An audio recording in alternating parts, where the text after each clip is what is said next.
Sual verilir ki, qaşı almaq lənətlənib, amma bu məsələdə fikirlər var ki, həmən hədis qaşın nazikləşdirilməsi barəsindədir. Qaşın ortası qaşdandırmı, yəni üzü eybəcər göstərirsə, onu götürmək olarmı?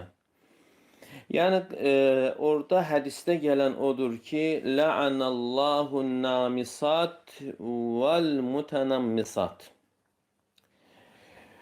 Nams edən qadınlara və etdirən qadınlara Allah lənət eləsin, deyir Peyğəmbər s.ə.v. Orada belə baxsaq sözün, yəni həqiqi mənasına orada qaş sözü keçmir.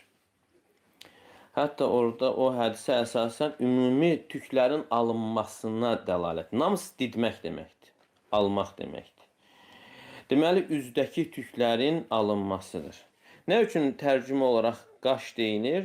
Çünki əsasən qadınlar, yəni qaşlarını aldıqları üçün belə tərcümə olunur və yaxud belə izah olunur.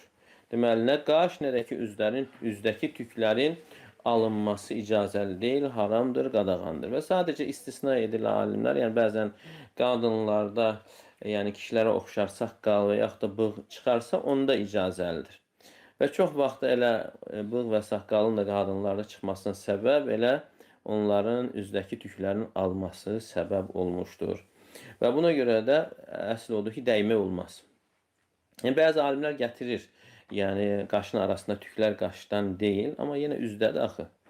Əgər biz götürsək ki, bu hədis tək qaşa yox, üzə aiddir, onda yenə deyilməməlidir. Ola bilər bir neçə tük, yəni insana əziyyət verir, gözünə girir, onları götürmək başqa məsələ. Amma ümumi şəkildə götürülsün, əlbəttə bu qadağaya daxildir.